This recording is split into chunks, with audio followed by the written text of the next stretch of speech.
समुद्र मंथन और उससे उत्पन्न 14 रत्नों की कहानी। प्राचीन हिंदू ग्रंथों में वर्णित समुद्र मंथन एक ऐसा दिव्य और रहस्यमयी प्रसंग है जिसने संसार को कई बहुमूल्य रत्न प्रदान किए।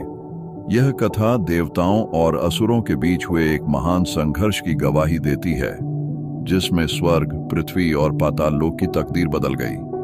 कथा की शुरुआत एक समय की बात है जब देवताओं और असुरों के बीच शक्ति का संतुलन बिगड़ने लगा। असुरों की शक्ति बढ़ती गई और वे स्वर्ग पर अधिकार करने लगे। भयभीत देवता भगवान विष्णु के पास गए और उनसे सहायता मांगी। भगवान विष्णु ने कहा, यदि तुम सब अमृत प्राप्त करना चाहते हो तो समुद्र मंथन करना होगा। इस मंथन से अमृत निकलेगा जिसे पीकर तुम अमर हो जाओगे। लेकिन यह कार्य असुरों के सहयोग के बिना संभव नहीं होगा। देवताओं ने असुरों को समुद्र मंथन में भाग लेने के लिए आमंत्रित किया और उन्हें भी अमृत में हिस्सा देने का वचन दिया। लालच में आकर असुर सहमत हो गए।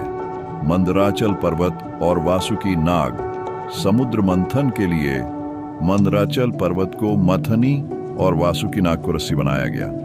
जब मंथन शुरू हुआ तो पर्वत डूबने लगा। तब भगवान विष्णु ने कछुए का रूप धारण किया और अपनी पीठ पर पर्वत को स्थिर कर दिया। अब देवता और असुर दोनों ओर से वासुकी नाग को पकड़कर मंथन करने लगे।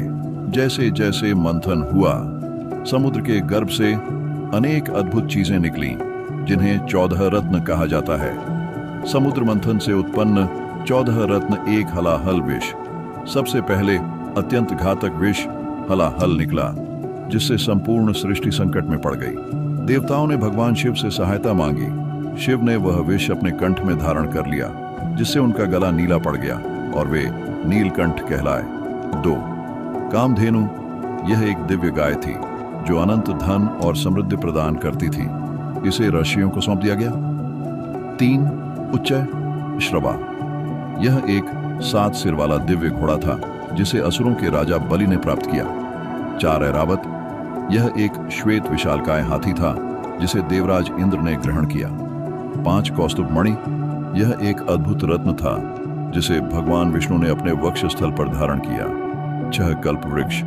यह एक चमत्कारी वृक्ष था जो मनचाही वस्तु प्रदान करता था। इसे स्वर्ग लोक में स्थापित किया गया।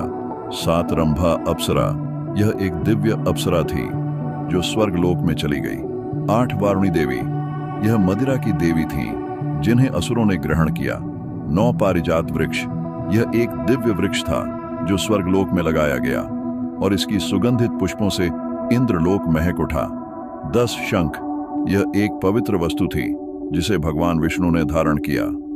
1. चंद्रमा। समुद्र मंथन से चंद्रमा प्रकट हुआ जिसे भगवान शिव ने अपने मस्तक पर धारण कर लिया। 12. लक्ष्मी देवी।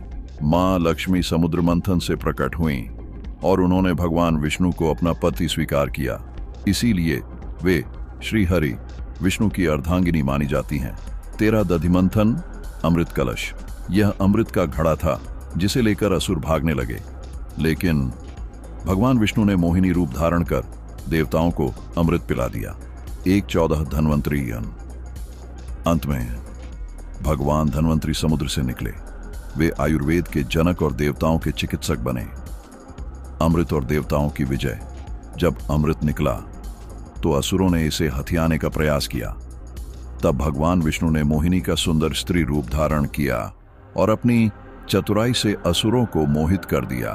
उन्होंने अमृत देवताओं को पिला दिया और इस प्रकार देवता अमर हो गए। लेकिन जब असुरों को इस छल का पता चला तो उन्होंने युद्ध छेड़ दिया, परंतु अमर हो चुके देवताओं के सामने वे टिक न सके और हार गए। कथा का संदेश। समुद्र मंथन की यह कथा हमें सिखाती है कि संघर्ष के बिना कुछ भी मूल्यवान प्राप्त नहीं होता। अच्छाई और बुराई साथ साथ चलती हैं, लेकिन अंत में सत्य और न्याय की ही विजय होती है। धैर्य और समझदारी से काम लेने पर ही सफलता मिलती है। समुद्र मंथन केवल एक पौराणिक कथा नहीं है, बल्कि जीवन का एक महत्वपूर्ण सबक भी है, क्योंकि कठिनाइयों को सहन करने पर ही अनमोल रत्न मिलते हैं। समाप्त। क्या आपको यह कथा पसंद आई? कृपया दोस्तों वीडियो को लाइक करें, चैनल को सब्सक्राइब